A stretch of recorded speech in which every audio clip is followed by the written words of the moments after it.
What is up, all you GBA type fans? This is Tom. I'm here bringing you guys week 3 of the GBA. So last week, I read your comments, and I saw some of you guys wanted to separate the team breakdown and the way that I build my team from the actual video. Like I said, I have every intention of doing that, which I said in some of the comments. But this week, I could not, unfortunately, budget my time effectively. I graduated the academy, and now I started working over Memorial Day weekend, and it's been pretty hectic. I just worked 22 hours. So, with that being said, I am going to put the breakdown in this video. If you don't want to listen to it, just skip right through it. All I'm going to do is just break down my looks on George team. I'm not going to take a half hour like last week because this battle is really... it's a good battle, don't get me wrong. It's a really good battle, and I'm looking forward to narrating it. But I want to get through this part a little quicker, just so that we can hop into the battle, and you guys can enjoy that. So, first off, we're going to look at George's team. Primarily, his main problems are the top 4. Next 4 are likely to show up. Obviously, 2 of the 4. And the last 3, I don't really see the problem, especially that green monkey in the corner there. But, speaking of monkeys, the big fire monkey, Infernape, and Nidoqueen, I definitely see being a problem this week. Nidoqueen especially, because if I don't bring something like Starmie, or maybe even Machamp, which there's no hindrance for him to bring Toxic Spikes. A lot of my team is very grounded, so primarily when I was looking at his team, I thought, okay, he could bring T-Spikes. Obviously, he's going to want to get hazards up for Mamoswine and Mega Aerodactyl, Noivern, Arcanine even, so I can definitely see Nidoqueen coming. I can maybe see him being like a 3 attacks hazards type set. Infernape, definitely mixed. Maybe Scarfed, but not likely. More or less like Life Orb or Expert Belt, something along those lines. But I definitely see like maybe put Grass Knot on there over T-Punch for Jellicent. Hit it on the special side, assuming I'm defensive. And then Melodic as a defensive set could be a gigantic pain in the ass, so I have to prep specifically for that. And then Snorlax, AV is kind of... It does a really good job against my team because Mega Aerodactyl can't really push its way through it. Starmie gets straight up walled by it. Sylveon has a hard time setting up on it, especially with necessary coverage on his end, which could be something like Heavy Slam. And then, just its overall bulk kind of takes on my team relatively well. Even Noivern's not going to appreciate Snorlax, any hit from Snorlax, so it's not like I can Super Fang it. So those 4 I can almost guarantee are going to come for his team. They have a great matchup against mine. The next 4, we're going to see 2 of them. That's the bottom line. Latias and Gardevoir, I kind of treat the same. Calm Mind, can be Choice Scarfed, but in terms of those 2, I have Cobalion. No, it's not going to be a wall per se, but it's going to be able to sponge some of the hits. Obviously, if they're Choice Locked, Gardevoir, if it can't necessarily lock itself into a Fairy-type move, and then, the hardest thing you can hit me with is a Draco Meteor from Latias. Otherwise, if they're not choice variants and they're calm mindsets, if I run enough speed on Cobalion, I could potentially taunt and shut down the Gardevoir, and the Latias could outspeed me, but that's not the biggest deal. Then the 2 in the middle, we have Spiritomb and Magneton. With Spiritomb, Ghost, if he runs it offensive, or at least puts, Sucker Punch, maybe Pursuit to trap Starmie and Xatu, and Jellicent as well. If he puts Pursuit on it, that's fine. There's no big deal with that. I just got to make sure he doesn't get it in for free, and I don't I don't get a chance to burn it or somehow check out its set before I bring Jellicent in to take it on. Magneton, my team kind of has a bit of a problem with the electric and the steel. I could bring Cobalion to sponge those hits, but if that's taking on also Latias or Gardevoir, it's going to get battered a little bit quicker than I'd like it to. And then otherwise, I don't have a very good switch in for Magneton. I can go to Mamoswine, but if he's a choice set and he locks himself into Flash Cannon, something along those lines, could be somewhat of a problem. But out of those 8, I definitely see 6 of those coming. Mega Beedrill, I think he has a hard time with this week. It's a little bit too frail. He has to run Adamant if he wants to get any damage off on Arcanine. If he runs Drill Run and then Dual Stab, Mega Aerodactyl walls it. And Fortress, I think it's just setup fodder, and or just it's not really going to do much for him, kind of hinder his momentum. And then Green Monkey in the corner, no. I don't get me wrong, I prep for it. I think Arcanine takes on Simisage incredibly well, and I'm not really worried about Grass Monkey. That funky monkey. Anyway, so my prediction for this week is I see him bringing Infernape, some sort of Life Orb mixed variant.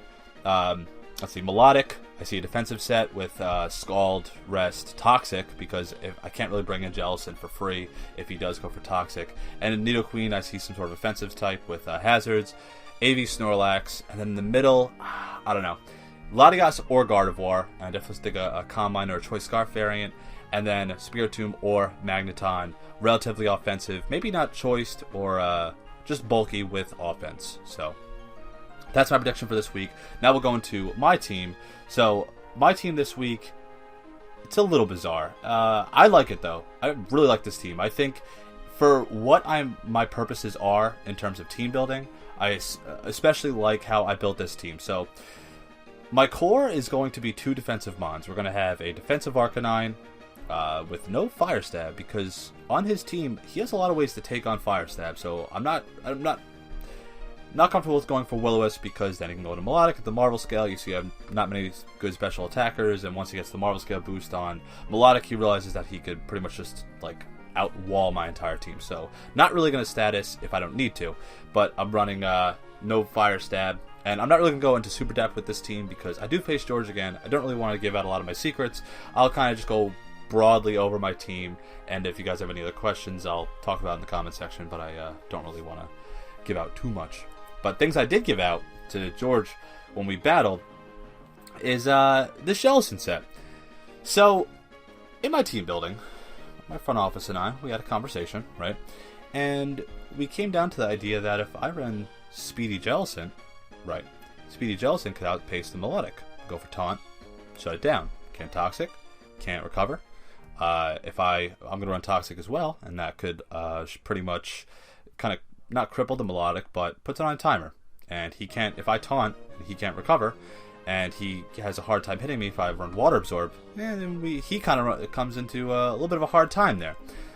And especially not only that, it's like if he runs Foul Play on Spiritomb, and I, go for Toxic, or I constantly recover, and, I have no attack IVs, and I have a minus attack nature, like, he's not going to do that much. So, Speedy Jellicent this week, a very interesting set. I'm just going to go over the fact that it has 176 speed. Everything else I want to kind of keep a secret.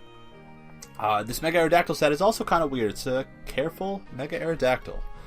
It has enough speed to outpace Latias, assuming it's not Choice Scarfed. And then otherwise, besides that, it is bulky. So hopefully this works out. And then up next, we have a max speed Jolly Shukaberry Cobalion. This is the speed tie with the Infernape if it came down to it, because a close combat, or actually I also have Zen Headbutt also for Nidoqueen, can take on the Infernape, assuming he, I do outspeed and he has some damage prior on him. So that's my plan with Cobalion. Next up we have Machamp, which is going to be AV. 4 attacks, Bullet Punch, Knock Off, CC, and Earthquake. Gave me the best chance against something like an offensive or even a bulky offensive type Nidoqueen. Melodic I could switch into. Spiritomb I could also switch into in case he wants to go for Burn. And then, yeah, even though it's slow, I figure it's a pseudo like Revenge Killer. Like I could bring it in and I could put something in pain and knock off an item, cripple something, go over CC if I need to, Bullet Punch to pick off something for priority. And not only that, but having priority on that, and then even on Mamoswine gives me the capability of, if he does bring Mega Beedrill, it is rather frail, so I can pick it off if I need to. So now then we finally have a Choppleberry Mamoswine. Now Choppleberry was a little weird. This is kind of an Infernape or even like a Focus Blast coming from a Mega Gardevoir. But the idea here was to maybe have it be offensive, just not run Life Orb so I don't wither myself down so quickly. But Choppleberry, that was kind of the intention, was for Infernape. But Mamoswine here, I could Ice Shard the Latias if it gets out of hand.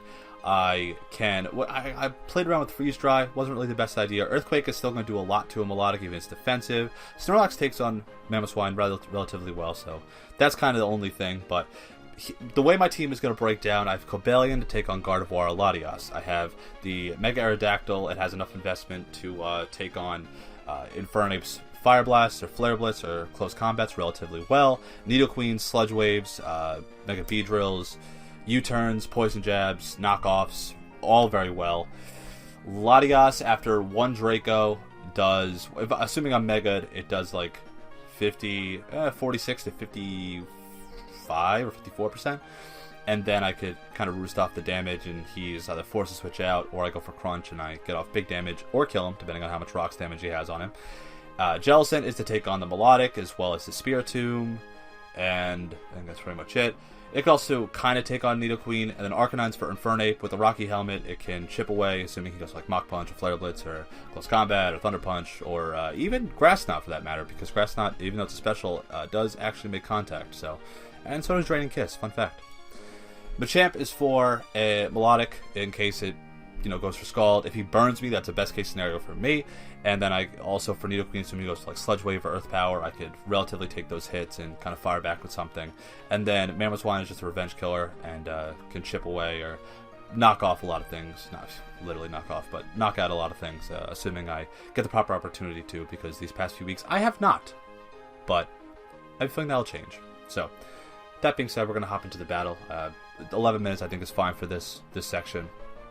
But hope you guys enjoyed the battle, and that was my team breakdown. For next week, I want to put this in a separate video, because I'm sure you guys wouldn't mind an 11-minute video, so I'm not going to drag this on anymore. I'll see you guys in the battle. Alright guys, what's up? We're here in the battle. So, looking at his team, I was relatively right. I mean, I got the top 4, like I thought: Snorlax, Infernape, Nidoqueen, Melodic. And then it was either came down to Gardevoir, Latias, Spiritomb, or Magneton. Now, with my team, like I said in the breakdown, definitely have certain roles for specific mons. Going to try and not risk if I don't have to. But overall, I'm pretty confident about this match. I definitely think I prepared much better than I did in previous weeks, especially with Jellicent. Like, Speedy Jellicent is an idea that's not necessarily often thought, but it's good for Melodic in this case. And then overall, I think I just have a lot of good options, a lot of good opportunities in this match to really showcase that I can get better. And I will get better. So we're going to see it right now. I'm going to lead off with Mega Aerodactyl. My intention here is to Mega Evolved early, but he kind of throws a wrench in my thought right there, because he leads off with Snorlax here, and I don't want to take a Body Slam to get paralyzed. That would suck, so I have no Heal Beller.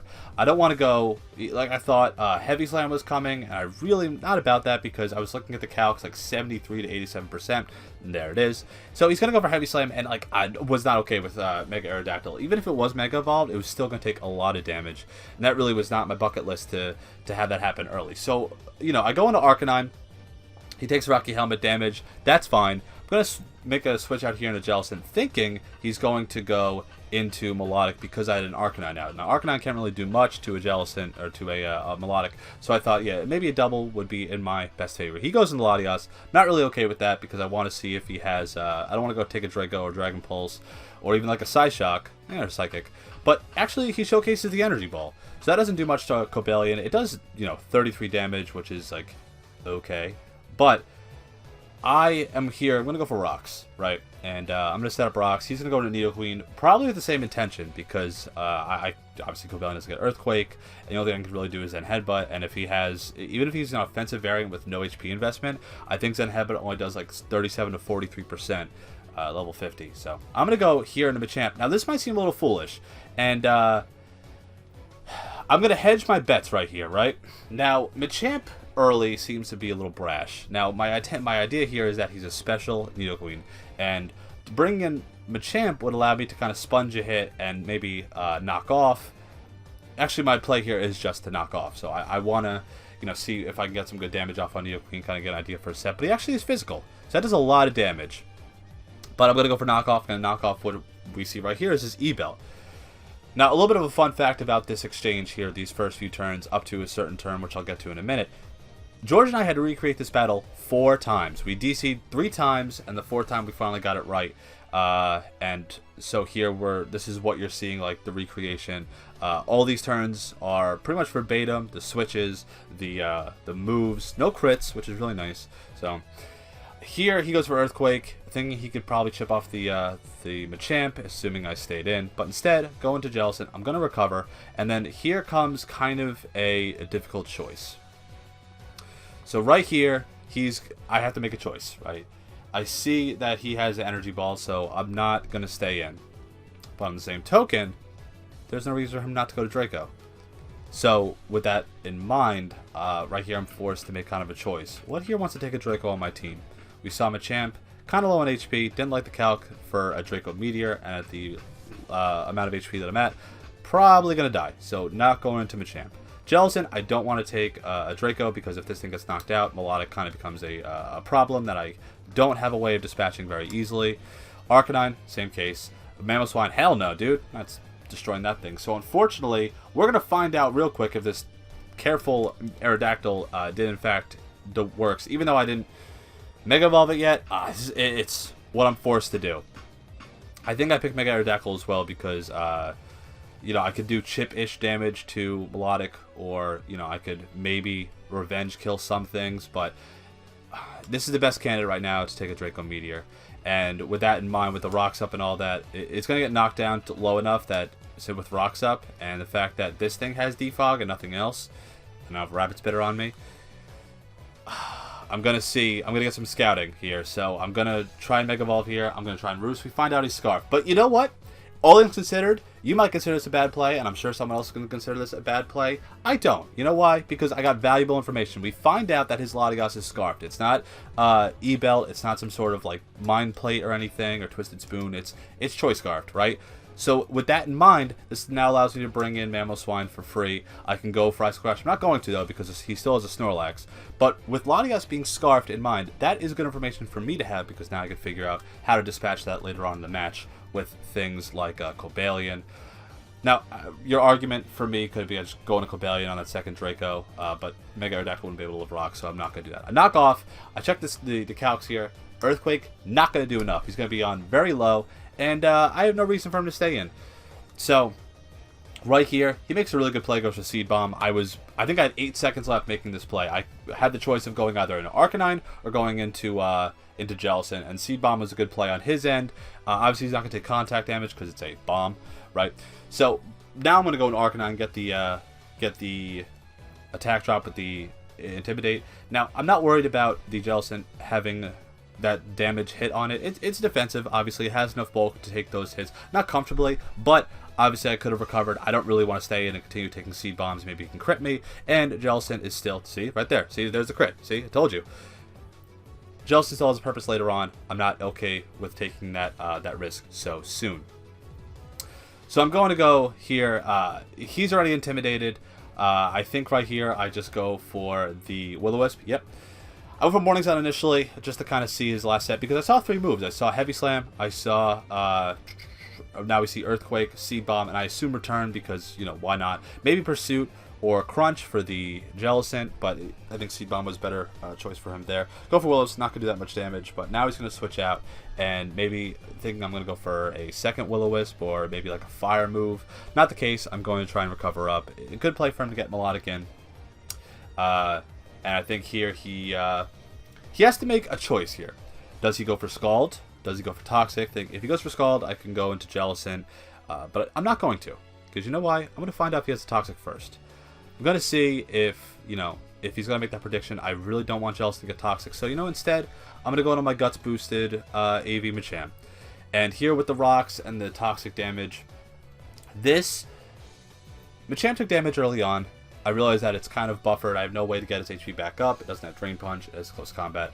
So my idea here is, you know what? Let's just let it take the Toxic damage and let's beat on something, right? Let's let those 4 fists do some work, right?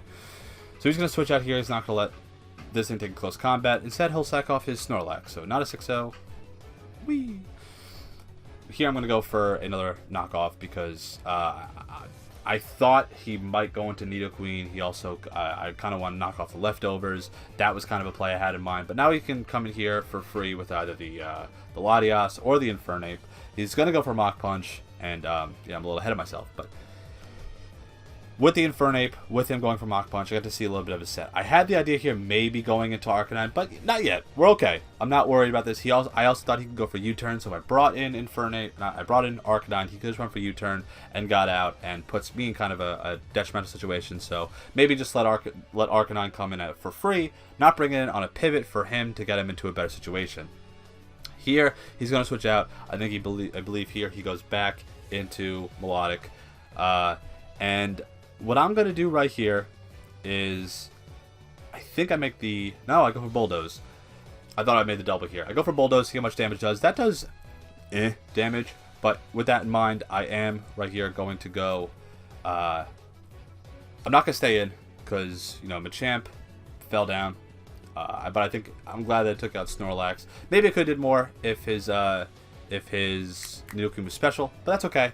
We got some information about that. He goes for Coil. Like, I was dumbfounded. I did not know what the hell he was going to do here. Like, he's defensive and he's going for Coil. So we've seen Toxic, we've seen Coil. I assume he has to have Recover. But like, I don't know what move he has that can hit Jellicent. Maybe like Dragon Tail, or I just don't know. But here's where the taunt comes in. You know, we see the taunt actually work. I'm faster than him and shuts down his Toxic. He can now not take on this Jellicent very well, so he's almost forced to switch out. And the way that he is going to switch out kind of leads me to believe that he only has a water move. So with that in mind, like, this Jellicent is working. Right here, I'm going to go for Toxic. He's already taunted. With the Toxic means I can start whittling him down, and it means that whenever I come in with Jellicent, I have a means of putting him on a timer and keeping him on a timer, because he can't recover, can't Toxic me, and I'm kind of in a driver's seat in that position. I Toxic the Spiritomb here, and I'm checking my calcs. I'm seeing that he's Toxic, and I'm looking through him. Like, if he's offensive, bulky offense, physical attacker, you know, I don't think he can do that much damage with that. With the amount of speed that I have, if he goes for Shadow Sneak, he's not going to knock me out at that position. So right here, I'm going to go for Recover, and he's going to go right for Foul Play. Now here, maybe he could have burned me, maybe he could have rested or did something stupid, but he has Foul Play, doesn't do that much damage whatsoever. Like I said, I have 0 attack IVs, minus attack nature and being bold, so he can't get that much leg room, or, you know, that much distance with the Spiritomb coming in against the Jellicent. So right here, I'm going to go for Taunt. He does make a decent play here. I think this kind of forces me to switch out, and something has to take a hit, which actually is just going to be Jellicent. And I'm okay with that. This thing is defensive. He can only really go for Earthquake. He has Poison Jab, Earthquake, Stealth Rock. Never really found out his 4th move. That's okay, though. I totally suspect it was Thunder Punch. I was going through Cerebi and I was looking through all the moves. But he lives on 7 HP! God damn it! I think it was 7. I don't know if he said 3 or 7 HP. But right here it goes for Earthquake. I'm looking through the calcs. I'm like, oh, you please, please, please live this. Please, yes! 1 HP! I go for Recover. Almost saw red and went for Scald. For people who have watched me in previous seasons of the GBA, season 2 and 3, I saw red because I would always let my walls get down to like red HP, and I would never recover back up, knowing I could take that hit. I fixed that behavior. Right here, I fixed that behavior. Go for Recover, hoping he doesn't crit me. Maybe he'll crit me. That's okay. I'm gonna keep going for Recover. I'm getting back more like about 30 HP every time I go for Recover, plus Leftovers Recovery, and he can only really go for Earthquake. I'm gonna do this again up until what I can get up to a very comfortable amount of HP. He's not gonna be down, but this Jellicent is doing such a fantastic job. The defense I put into it, the necessary bulk with the speed from Milotic, I'm so pleased with how this set is executing in this battle. That and 1 HP is pretty cool that it lived at. So he's going for Earthquake here again. Right here is probably where I knock out the Nidoqueen, and this is exactly what I do. Jellicent was definitely the MVP of this match, and it was probably the MVP last week as well. It's just, it's such a solid mon. I'm very glad I drafted it. Here, I believe he goes into the Latias. So, actually, no, he goes to the Infernape.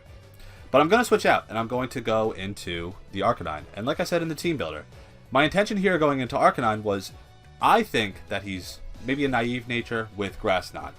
It's kind of a standard set, but if he has Grass Knot, it's still a contact move. So it's not going to do that much to me, and it allows me to get off some Rocky Helmet damage against him. But instead he goes Thunder Punch. That's just as good, except now it's going to do just a little bit more damage. The Rocky Helmet's going to do a good chunk of damage, plus his Life Orb. So here we're going to see, I'm going to go for Extreme Speed, get the chip off damage. Now this is important, because this Extreme Speed damage, plus the Earthquake, with his Life Orb, knocks him out. That takes a huge threat and removes him from he gets a crit. That didn't matter. The Earthquake was going to do 46 to 55%. I was at like 29%, so I wasn't living that. He's going to knock himself out to the Life Orb recoil. That's okay, though. Arcanine, I was totally okay with trading with Infernape. He's going to go here in a Melodic. I believe I go here in a Cobalion. He can't necessarily touch me, and I do have taunt, so like he can maybe go for Scald or whatever. But I am going to switch out. I believe here he goes for another Coil. This was super risky. I know this was risky. He could have just went right for Toxic. There's no reason that he should have, because I did have a Steel type in. But he could have made it. George, knowing the player that he is, could have totally made that prediction, and it would have worked out in his favor. He's going to go for the Coil, and again, that's so bizarre to me. Like, maybe it's just for the defense and the accuracy boost, but I can't figure out what his intention is with that move. I'm going to go for Taunt again. There's no reason for me not to. I have to shut down so that he doesn't recover, he doesn't Toxic, and that this Jellicent continues to just shut down his Melodic set as a whole. And I'm really glad that it's doing that. Overall, I'm very pleased with how I'm playing this battle. Necessary switches are being made. I'm ensuring that I get, the proper switches and initiative when I need to, and kind of keeping George as a player in check. Now right here I go for Toxic, knowing he's going to switch out and fucking this. This mattered. I don't care that he switched out. There's no reason I shouldn't have gone for Toxic. Yes, the Spirit Tomb was very toxic. This is so crucial. Okay, and you'll see why. Well, how much time you'll see in soon, right? I miss the freaking Toxic. I feel like Dan. That mattered so much, because this residual damage against this Latias is super, super important. It means he can't stay in, because if I got off like another 16-ish%, Ice Shard from Mamoswine knocks out this Latias clean. And I miss the freaking Toxic. Man. That riled me the wrong way, because like Cobalion could take on the Draco Meteors. I could stack up some Toxic damage against him. He would have to switch out, because right here, that's 16 freaking percent, or 18% even, that he just took from going for Draco twice. Toxic, 6%. Coming at the end of turn when the Jellicent's in. Then the second Draco against the Draco against the Cobalion, that's 12%. That's damage that is so crucial that I could have had for Mamoswine, plus the rocks when he came in next. It's okay though. Make a double here. He goes into the Melodic. I'm going to double into Jellicent. He kind of realizes I have to go for Taunt. He wins his 50-50. That's fine, I could have went for Toxic again, but he realizes that with Melodic in, I cannot let that thing recover. Cannot let it Taunt, or cannot let it Toxic. So I need to go for the Taunt. Need to shut it down. Need to keep this Mon in check to ensure that I keep this matchup in my favor. Here, I am going to go into Cobalion. He's going to lock himself in an Energy Ball, and this is the Energy Ball. He's going to be able to 2KO me with the Energy Ball, but Cobalion here did its job. Here again is the same idea. He would have to play so much differently, and Jellicent could have stayed in. He would have to bring in Spirit Tomb, let that die. Switch back out into Latias later on. Let Spirit Tomb go down earlier, which definitely helped me. Having those two, another 18% plus the rock. See, this is where it's important. Look at that. If I hit that Toxic, I would have won. Outside of any bullshit, the crit foul play when I'm at like half HP with Jellicent. All I do is just play safe with Jellicent, and I totally could have flipping won this match. I'm so upset that I missed that Toxic. But hey, it's one move, and there's nobody that is watching this match right now that can tell me I didn't play my ass off against the runner-up of the GBA last season. Listen, you can tell me I'm bad, that I'm now -10 or something in differential 0-3. But you can't say that this match is not a showcase of that I am improving. I'm getting there. Outside of the Mega Aerodactyl play, outside of the fact that I kind of let it die a little bit too early, but even though I was sort of forced to get necessary information about the Latias, we're seeing improvement. We're doing exactly what I want to see happen. I want to see that I am improving, I'm getting better, and that I'm adjusting to the format. I'm adjusting to my opponents, and that my sets are working out when I need them to. This battle showcased that. Alright? Power rankings, fuck them. Pick and crew, fuck them. Nick said some nice things this week. He said that he could see me get a win or two. This should have been the win. I had this. But unfortunately, Toxic says, nay, sir. Nay. So, that being said, I do unfortunately lose here, but by no means am I disappointed with how I played that match. I think the way I executed, the way I planned, and the way that I sat there and I articulated all my moves to myself when I'm playing, and the way that I just was calm and I approached every switch, every turn with this focus that allowed me to make the right plays when I needed to. Hope you guys enjoyed. I'm going to leave George's channel in the description. Obviously, if you're watching my battle, you already are watching his. He's a fantastic battler and a guy I get to play again. I'm super excited to do so. He's someone that I love to watch play and listen to his commentary, and he's so freaking smart at this in this format that he's just a great competitor, and I'm so glad I get to play him again. Get to play John 2 times. Get to play Mono again. So I enjoyed this battle. Hope you guys did too. Leave your comments. I'd love the conversation in the comment section. Hopefully the analysts enjoy what they're watching as well. Cheers to you guys, doing a great job. We'll talk to you guys soon, and next week hopefully I could split up the breakdown video and my battle for next week. So have a good day, guys, and on to week 4 against Dan. So.